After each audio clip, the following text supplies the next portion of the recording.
This is IA Forward, your playbook for success as an independent insurance agent. Now, here to help you knock it out of the ballpark are your hosts, Shane Tatum, Mike Basil, and Tanya Lead. Welcome to IA Forward, and welcome back, everybody. We have just spent the last week together at the San Luis Resort in beautiful, scenic Galveston, Texas, which looks nothing like Pensacola Beach, but that's okay. We had a great time, lots of great takeaways. And the first one that I want to talk about is the fact that Mike Basil has no idea what the IA stands for in IA Forward. Hey. Is that real? Is that true? That is. It is. It is. Well, I thought it was insurance agency, not independent. Or it could also be Integra agent. So many. It could layers. be. It's a play on that's the mystery, right? So the branding did its job. Our job was to confuse the audience, and we did it. Tanya. That was our goal when we were trying to name the podcast. It was like, okay, what's this going to be? And I remember throwing out this idea, and it was like we were doing these different ideas and different thoughts of things from the past. And it's like IA Forward, it could be an independent agent. It could be, I didn't think about it. It could be insurance agent. It could be Integra agent. Like it's a mystery, right? The mystery and the marketing. Well, the mystery was one of our co-hosts didn't know what it meant. Well, that's kind of not shocking, but also normal. Anybody that listens enough, I think they would think that's par for the course. Well, yeah. Makes sense. I mean, because you also don't know who the outlaw Josie Wells is, or didn't know who the outlaw. No, I still don't. You still don't? You have not. I've given you 12 hours. You said the homework was due by Friday, and it's only Tuesday. I've given you 12 hours to watch that movie. It's a 2-hour movie. Come on. What? It's anyway. You cannot work for a Texas company, a Texas-based company, and not have at least seen the outlaw Josie Wells 10 times. Not only have I never seen it, before yesterday, I had never even heard of it. So I go and Google it, and I'm like, 1976? Absolutely. Like, it's not like this came out when you were a little bit older. I mean, you're not that much older than me. I was 3. I was 3. Yeah, you were 3. That's right. Yeah. I'm sure I was watching it in the playpen. Sure. Yeah, that's what I asked you. I was like, were you sitting there in your, what are the bumbo? With your sippy cup in one hand and your Etch-a-Sketch in the other, watching this movie? You're not old enough for that. Sitting in what? A bumbo. Bumbo. Okay, what's a bumbo? Here we go. What's a bumbo? Isn't that the little plasticky thing that bouncy that you put the little kids in that sits real low to the floor, but it has raised sides? Okay, I call it a bouncer. I could be misremembering. I would call it a bouncer. No, this doesn't bounce. Oh, it doesn't bounce. Okay. No, it's just right at floor level to teach them to sit up. Oh, okay. I have no idea what y'all are talking about. I've never heard of that. I've never seen the outlaw. I've heard of the outlaw Josie Wells because I remember my papa watching it, but I've never, anyway, but look, I have till Friday. This is my homework. Yeah. Well, I'm going to work myself up to this. It's acceptable. Like I get it. But I should have had it in the orientation material, for non-Texas based team members, because if you're raised in Texas, you're either a Clint Eastwood Western fan, or you're a John Wayne Western fan. You're generally not both. Some people might be both. There might be a little bit of crossover.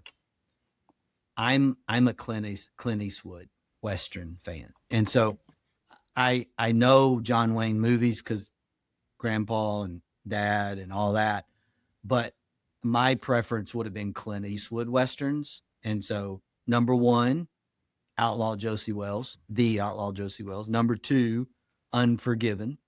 That was part of that. That was part of that was in his later years when he's the retired gunfighter, right? You know, the retired gunfighter, William Money from Missouri, not Missouri, right? And so anyway, just lay that out there for all of our fans and listeners. Okay, so here's the non-insurance thing I learned. It may come as a shock. Like, fashion isn't necessarily my forte. Tanya already knows where this is going. So our very first meeting of the day. Let me paint a picture before I start. We're in the conference area and we have our tables set up in your standard U. Okay.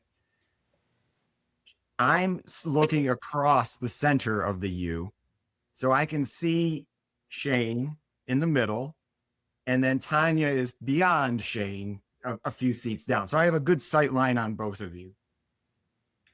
And you know how I get sometimes. So I know Shane is talking because his lips are moving, but I've lost focus because something has caught my eye.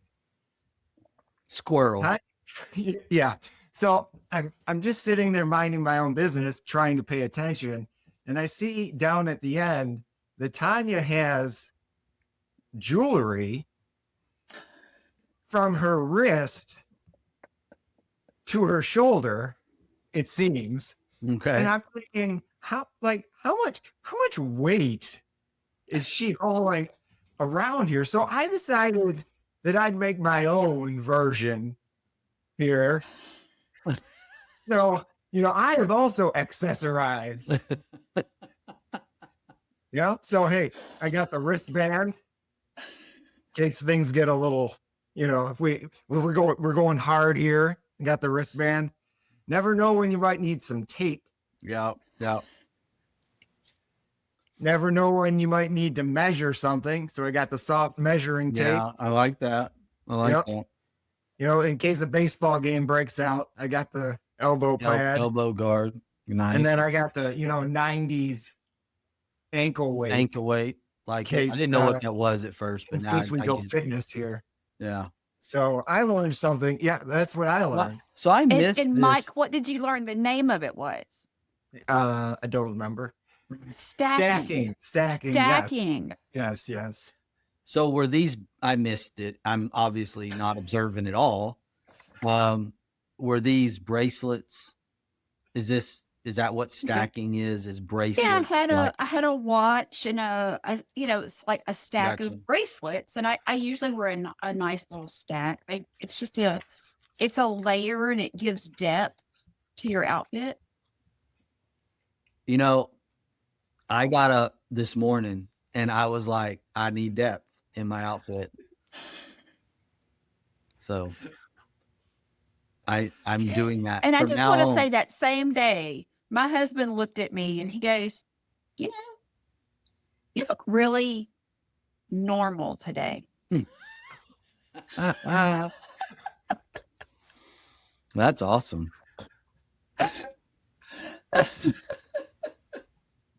Just skipped beautiful, pretty, and cute and went straight to normal. Went straight to normal. So I like it. Yeah. Apparently a stack of bracelets is normal too. But Okay. By the way, I have a check-in with another non-Texas employee, and that is the fabulous accounting guru, Miss Deanna Cassidy. And she says, no, she has not seen it either. She has seen that it's available on a live stream, but she's never watched it. Well, that's because she's also from Louisiana and not Texas, evidently. So there's lots of orientation that is needed. Maybe re-onboard some people on our team, on our teams, and let's maybe get this out into. I say we get it out into the new partner onboarding process as well, as we are expanding across the Southeast and Northeast and Midwest. That there's probably a reality that everyone needs the exposure to the outlaw Josie Wells in their life. This is what I'm picturing in my head. You know, when you come up on, you know, in the past, when the Patriots were really, really good, and they'd show you the heat map right before the Super Bowl. It's like, who's rooting for the Patriots? And it was just a little right there in New England. That was it. Everything else was the other color. Everybody else. I feel like this movie is like, who's seen this movie? And you show up the maps there, and it's just Texas. You know, it's got the color, and everything else is just blank. So there was a time in my life, in our marriage, where the girls were younger and we were not as activity involved through the, you know, weekends and things like that. And they would do one of those like 20, you know, entire week on either TBS or whatever. This probably goes back 20 years now, of playing the outlaw Josie Wells, almost like The Godfather would play for like a week or 24 hours or 48 hours. The outlaw Josie Wells or Clint Eastwood Westerns, you know, you might get several of them running back to back. And Julie would walk through and be like, "Are you watching that again?"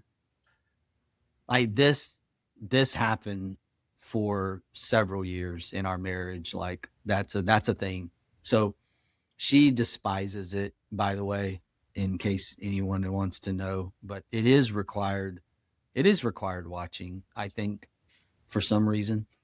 I just want to make my personal prediction for this movie, that it's like a guy who squints a lot and has like 47 grudges and lots of personal vendettas, and nobody communicates, everything escalates, and he doesn't let anything go.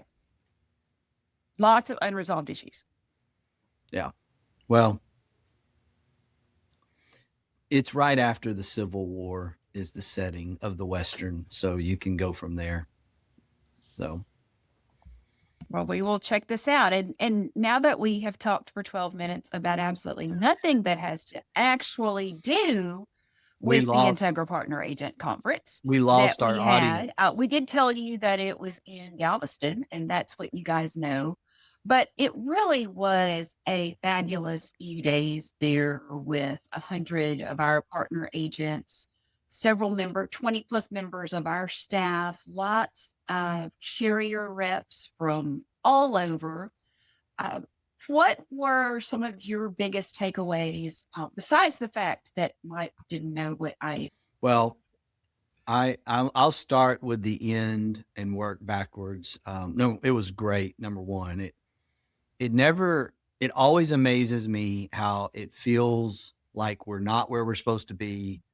Then we get there, it all comes together, and we get a lot of feedback around best one yet, right? And best one yet. And we do try to, it's very difficult. Holly's job, the charge I gave her probably 8 years ago is, you know, unfortunately hosting a conference means you kind of got to one up yourself every year. And then you got to one up yourself within a budget every year. And so we'll get to thanking our sponsors maybe in just a little bit, but you know, we couldn't do it without them, number one. But the end of the conference, just because of the way it worked out, we heard from a guy out of Austin named Hoss Pratt. Yes, he's from Texas. His first name is Hoss, Hoss. You can't make that up. You can't make up a guy from Texas named Hoss. Back to Westerns. Surely y'all are Bonanza fans. I don't even want to go there. There was Hoss from Bonanza, but Hoss is an AI guy. So a Texan named Hoss teaching us about AI. How can that get? You can't get better than that. Hoss was fantastic. Yes. Absolutely fantastic. And it was really, I had heard him in January. That's how we got him. And I was impressed in January. I was even more impressed at our conference. It wasn't just theory, AI theory. It was AI in practice, like how to actually use AI to help you in your agency. Like, here's an instructional guide. Like, here are the things you do.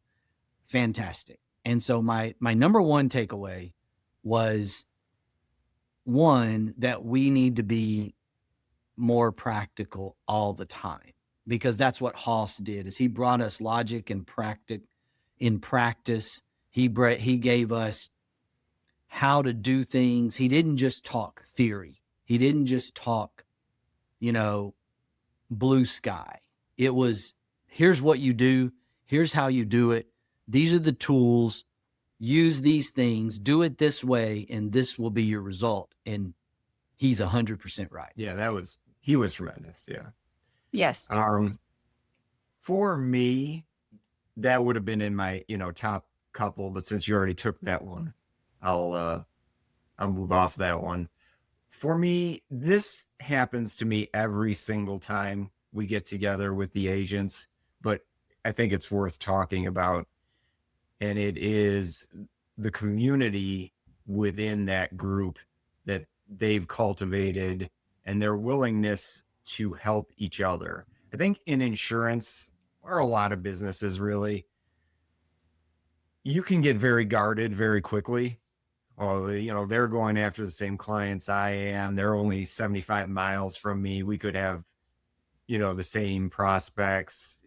You could go through a whole list of things in your mind that would stop you from helping others. But there is truly none of that within this group.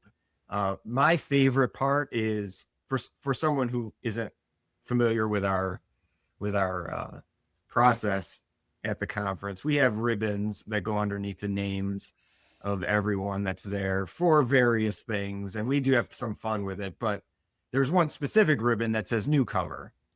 And I noticed that people were going out of their way to go find the people that had the newcomer ribbons, and we're talking to them. And, if they had some apprehension about this part of being new or that part of being new, they would talk them through it.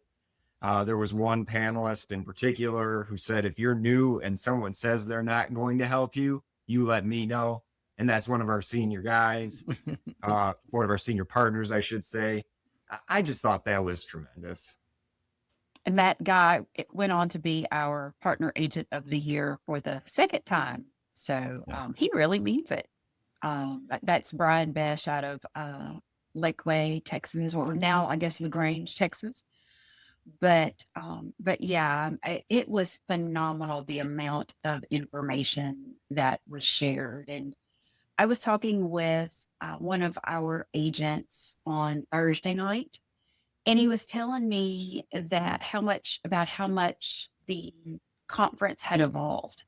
That he said, he didn't used to feel like it feels now, that people didn't used to share quite as much information as they do.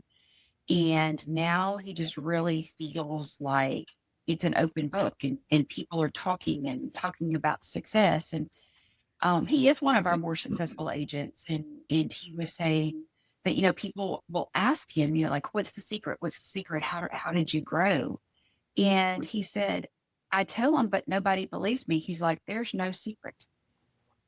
There's no secret. It's figuring out what your processes are. It's evolving your processes to the technology that's available and then sticking to them. And he said, when I get out of those processes, then the agency doesn't do as well.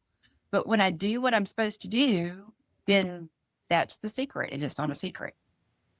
Yeah, I think that's a great thing to kind of pause on and talk about, because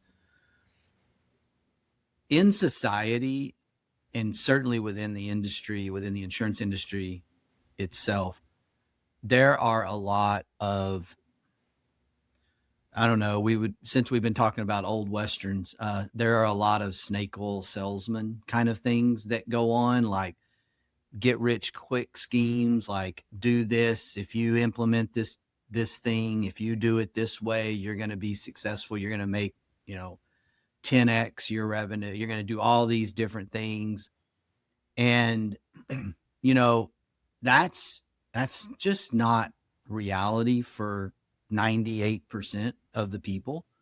There may be some really incredible, unique things that people might want to do or might have landed on that made them super successful. Like we have one agent that agency, multi-owner agency now, that in the beginning, they were at zero, like they started from scratch. And one of those agency owners had a relationship with a really successful mortgage brokerage in the same office, same area. And they were generating like 400 leads a month from that environment. And it allowed them to grow really, really quickly. It allowed them to be extremely successful, and they had to kind of reset themselves 3 or 4 times on processes. Now, not everyone is going to have a resource right out of the gate to give them 400 leads a month. Like that's not normal, right? And so in the majority of the cases, it's roll up your sleeves, it's network, it's go to work, right? It's get busy. And to the conversation you had, there isn't really a secret sauce, right? There's just get busy and get after it. And I think that's a really good point, that the longer we've gone, the more open and willingness to share has happened. And I think it took a few people being willing, right? And then that just sort of snowballed.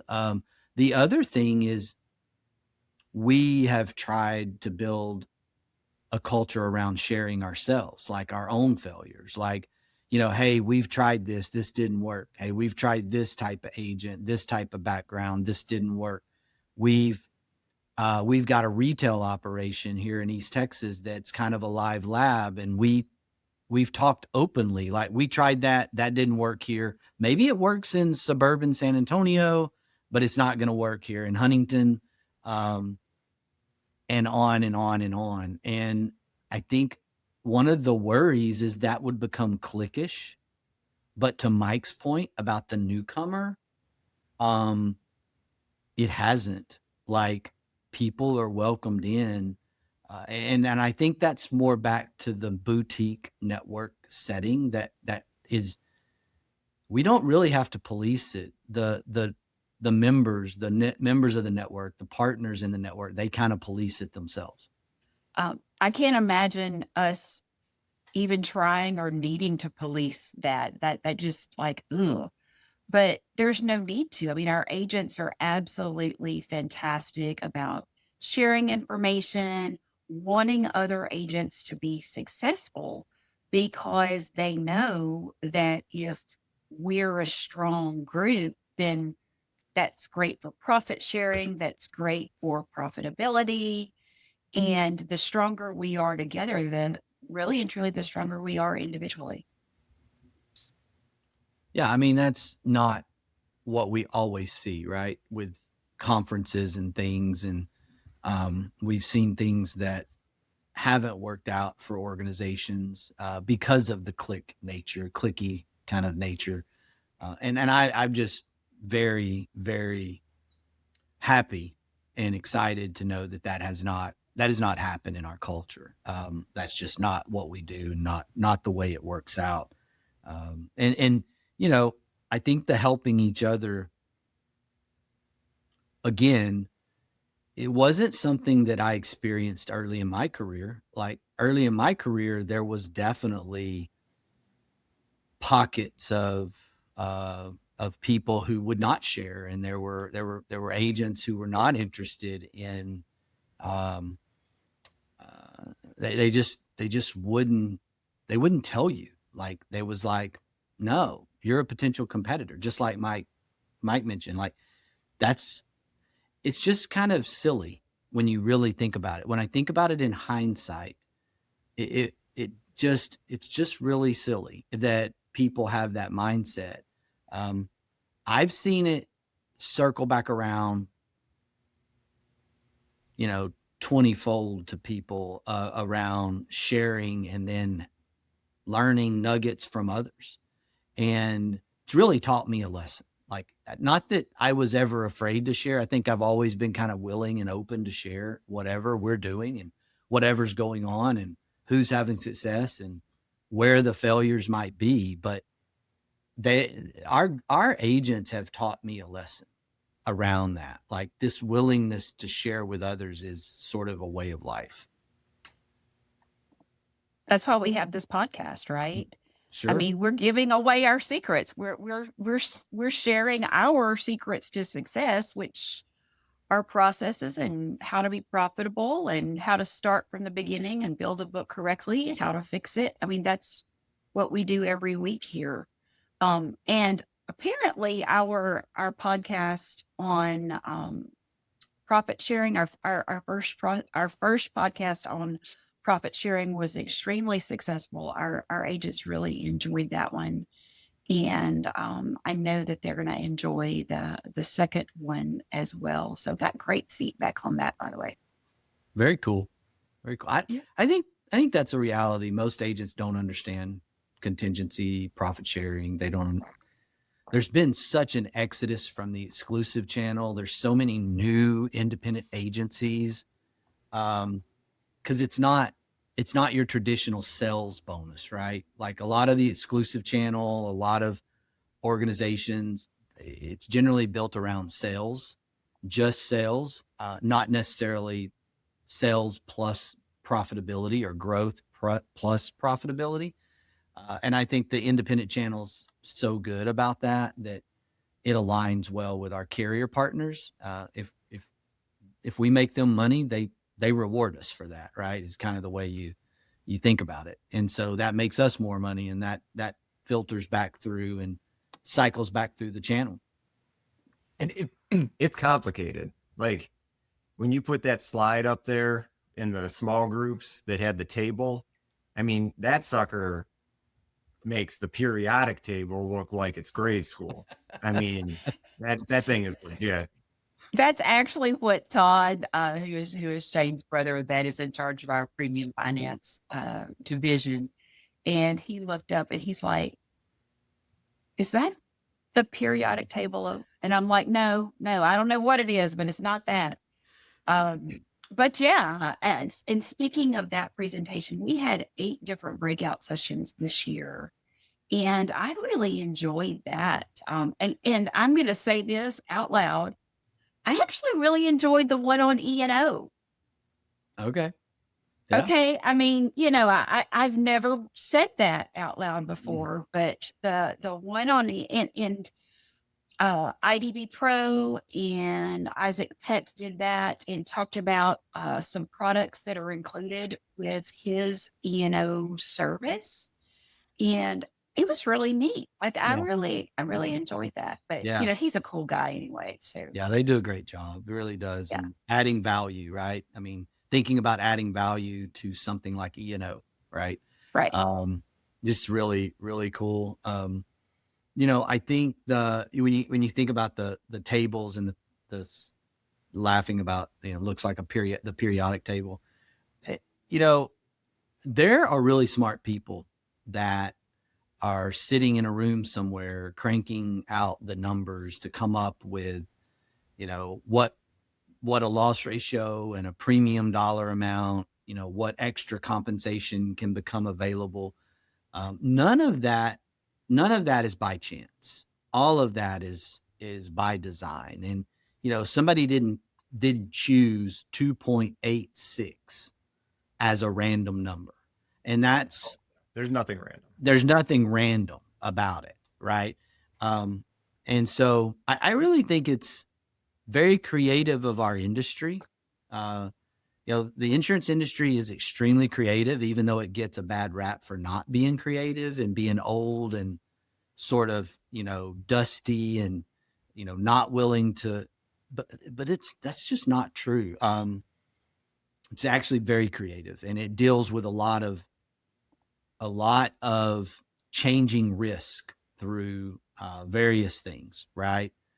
Storm seasons, convective storms, climate cycles, hurricane risk, wildfire now. That's a huge one, right? And then you get all the geopolitical stuff that comes in that changes the outlook on the economy and what's happening here and there. And so we are not a boring industry. And I say that to young people all the time. And if by chance a young person stumbles across our podcast and is interested in this industry, let me just tell you, it's extremely exciting. Profit sharing, to me, I think it's just such a great concept. And to me, I think it might actually be the catalyst for the camaraderie that you can see within our group, because it is this tangible way of showing everyone that everybody profits from every single agency in the group being strong. And to quote Aaron Huisman, it's like communism in a good way. Good communism. Probably Good not communism. timely. Probably not timely for us right now, but I will never forget him saying that. Oh my goodness.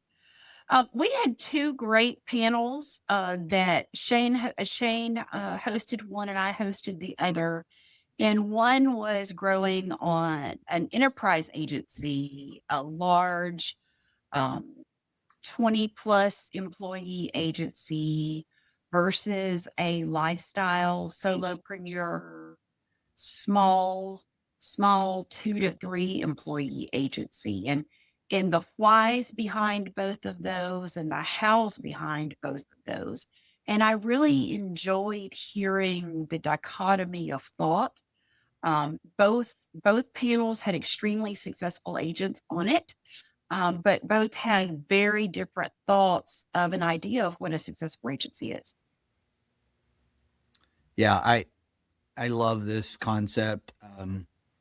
I'm glad that we had both perspectives. The only thing I wish we would have done a little bit different is had them. I know we had them back to back on days, Thursday to Friday morning, but I think it would have been really impactful in hindsight to have them back to back on the same day, right? So kind of think about that again, as we will definitely recycle those panels at some point in the future. I love it because I have just experienced this reality that there are really only two types of agencies in the independent agency system. There tries to be a third. So don't misunderstand me. There tries to be a third agency tries to wedge its way in there, profile wise, and I call those agencies the ones stuck in the middle, no man's land, agencies that are just kind of in no man's land. But I think you have to be intentional, like lifestyle agency, and it's really hard to define because we have some lifestyle agency partners running $7 or $8 million agencies, right? Like they're generating significant revenue. At the same time, we have these enterprise level agencies that are just machines at the end of the day. And both partner agency owners are doing extremely well. Where we see agencies struggle is the ones that get stuck in this no man's land. And this is that area between lifestyle and enterprise. And you have to make decisions. Like if you find yourself in no man's land, you have to figure out, do I want to go back to lifestyle, or do I want to, sort of bulldoze, push my way through to get to the enterprise level?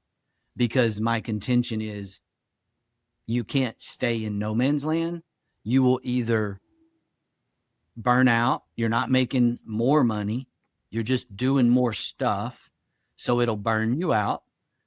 It'll make your agency less valuable if you were to go to sell, because your profitability isn't there. And it's okay to have a little less profitability while you're bridging and pushing through from lifestyle to enterprise. You just can't stay there. And that's where I feel like a lot of agency owners find themselves, and then they don't know how or what to do. Do I reverse back? Do I go back and create more lifestyle, or do I plow forward and build the enterprise? You know, just like we saw on the panel, it doesn't matter.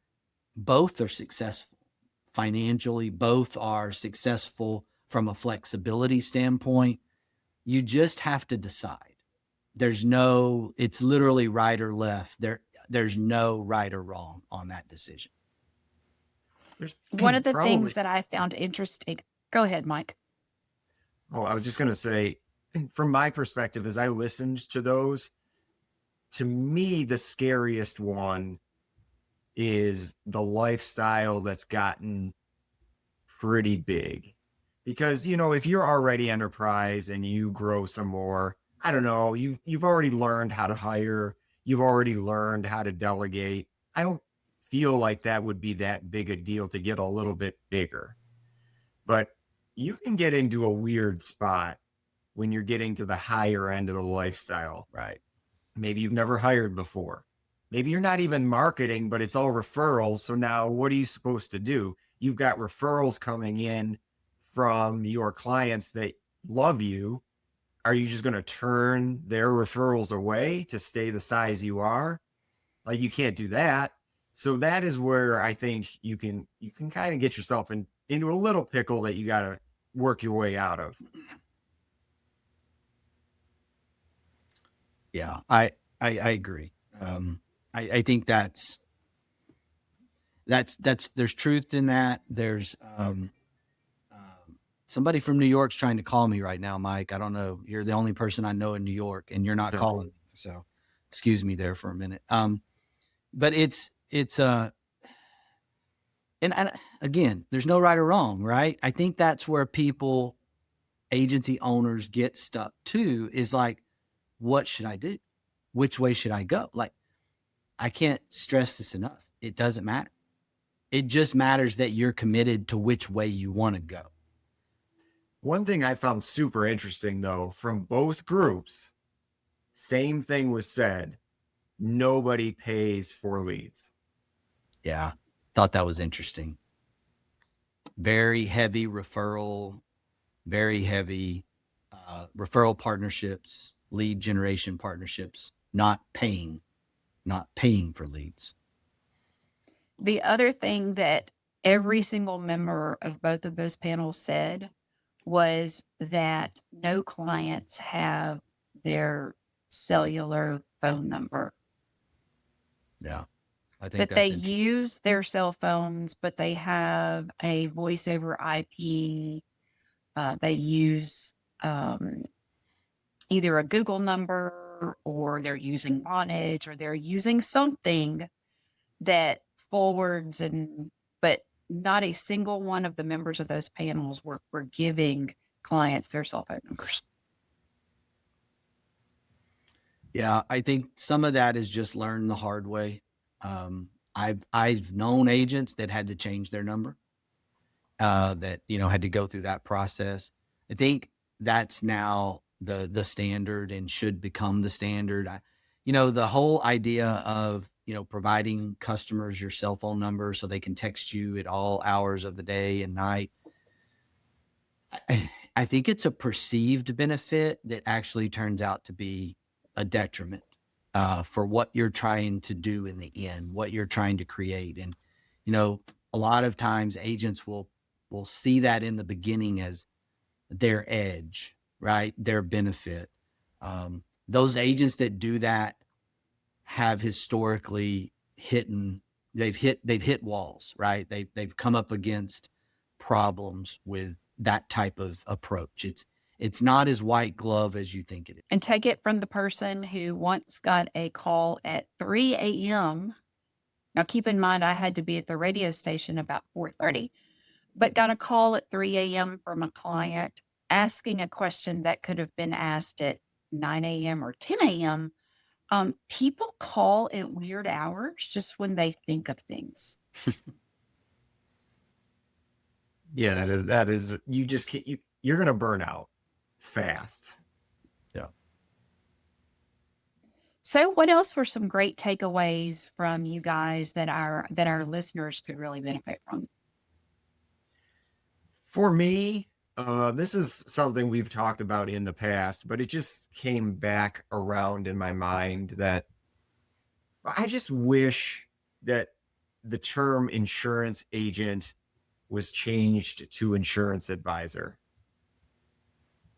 Because it really feels to me like that is the way that you will be successful, is by advising and not just selling something. You know, it goes financial advisors. They're called financial advisors because there's this belief that they're going to take a look at your portfolio and they're going to make these suggestions on what is best for you.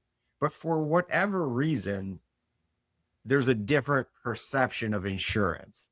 And then there's just, you're not going to go to your financial advisor and say, I need you to make the most money for me that you can possibly make. And here's $5.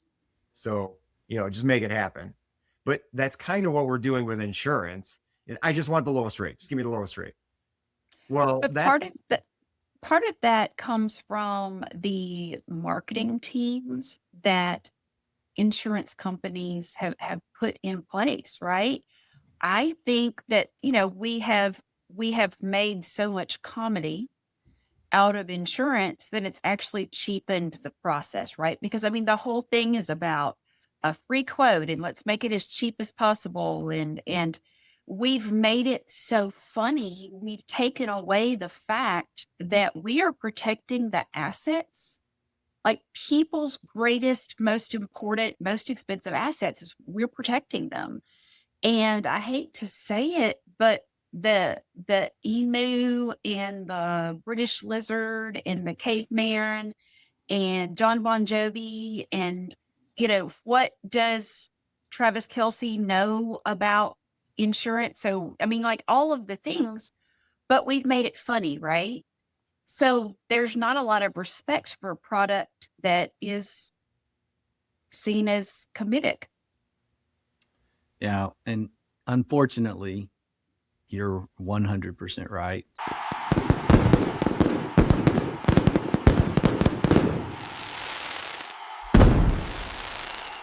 And we've talked about that. Can you say that again just for fun? It finally, it has happened. Tanya is right. Took like 8 years, but here we are, right? Yeah. Should be celebrated. Confetti. No, Tanya's 100% right on it. We've cheapened it, the brand, the marketing of it, the chase, really this race to the bottom, so to speak, through the years. And I love that, Mike. I love insurance advisor. I love insurance consultant. I love anything that depicts something that is other than, we're just trying to sell you something cheap. And that we're just, I know we're salespeople at heart, but, getting the right coverage is important. And as working with a lot of personal lines focused agents, there's personal lines accounts that are $10,000 to $15,000 in premium, on average today because of auto and home and second home and some rental properties. And it's really easy to get there, right? Within the personal line spectrum. That is not sell you a cheap policy. And these are not necessarily the ultra high net worth type people either, right? This is the shift in really the American economy. And kind of my story on this several years ago was going to 30A, which I even hate to say publicly because more people don't need to find out about 30A. During COVID, the Wall Street Journal wrote an article about 30A. It's in the Emerald Coast area of Florida between Tanya and Panama City. It stands for County Road 30A, and Wall Street Journal called it the Hamptons of the South, and everybody started coming there, and unfortunately it's ruined our perfect spot. And hopefully people stay away and get tired of it because we love it. But I noticed when we would ride bikes through neighborhoods down on 30A that, one of the things to do is to have a little placard outside on the front of the house or, out by the street. And it was the owners of the house. And it was what you would notice is that several years ago now, all of these houses started being different LLCs, right? Like the Family Partnership LLC, the Tatum Family Trust LLC, the Basil Family Trust LLC, or whatever. And these were the owners of these properties, right? These are obviously secondary family homes, maybe multi, siblings own this, whatever. And these are not, I've met some of these people. These people are not yacht owners, right? They're business owners. They're successful professionals. The American economy has created a ton of wealth over the last 30 years, certainly 50 years. I mean, a lot of wealth. And when you have that environment going on as an insurance advisor, to Mike's point, if you're selling insurance like just on high volume, and that's not the game, that's not where we're going. That's not what your client, maybe non-standard specialty auto looks like that, but your personal lines, middle class to maybe the I don't know what we call it. It's not necessarily super high net worth, but it's certainly, it would have been considered wealth, 25 years ago. But today, that number keeps climbing, right? That net worth keeps climbing. That's not necessarily considered wealthy, and so comfortable maybe, but not necessarily wealthy. And there's a lot of opportunity within the independent agency channel that we can solve problems that the exclusive agent channel cannot solve, which is why I see that exodus continuing, and why we see the captive, the exclusive agent companies, the direct channel companies getting into the independent agency distribution channel, is because they understand that those assets have shifted. That wealth trend has shifted. There was an article in the Wall Street Journal earlier this month talking about the growth of the upper middle class.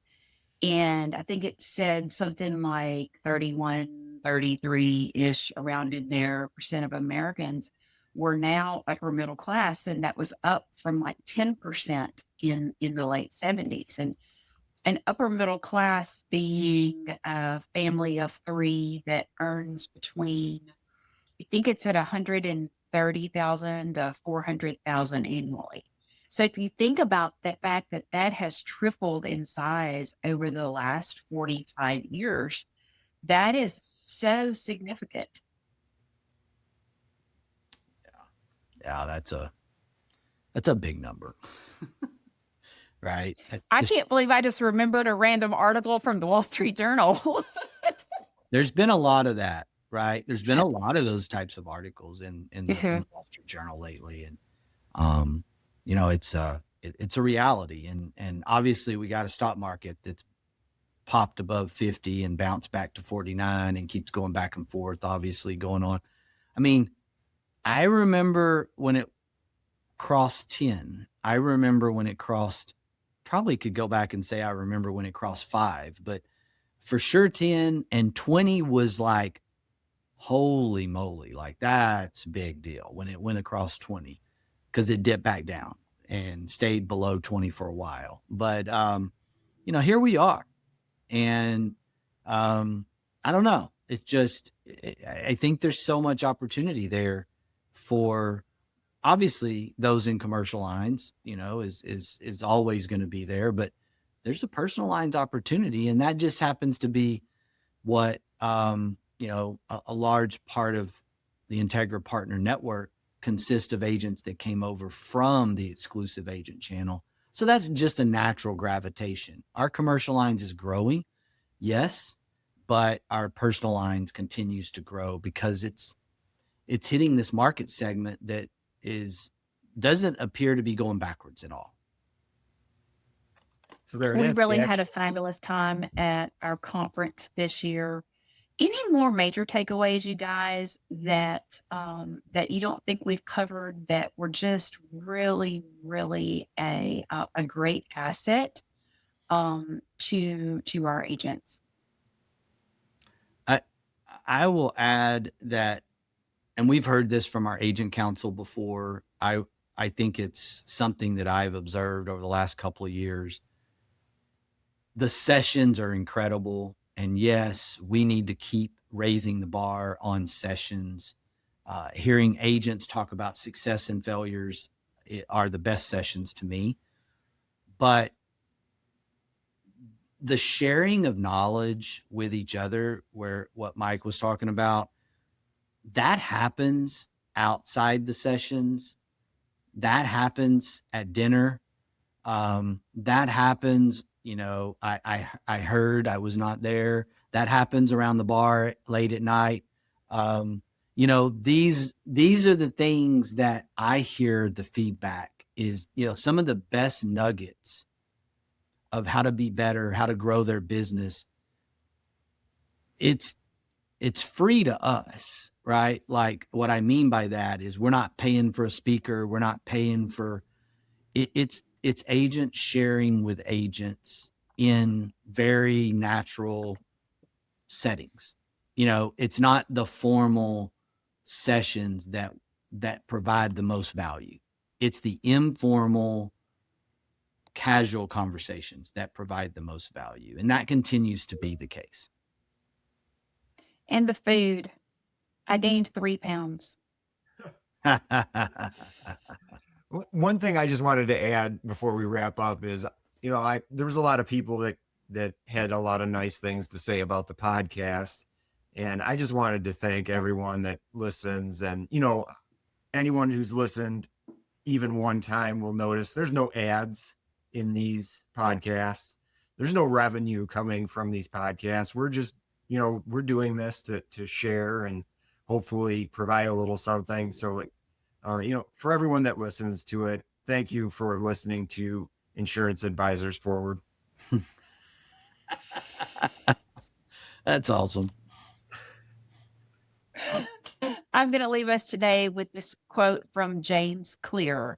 You don't rise to the level of your goals. You fall to the level of your systems. And in the spirit of the outlaw Josie Wells, attitude's a choice. Make a great one.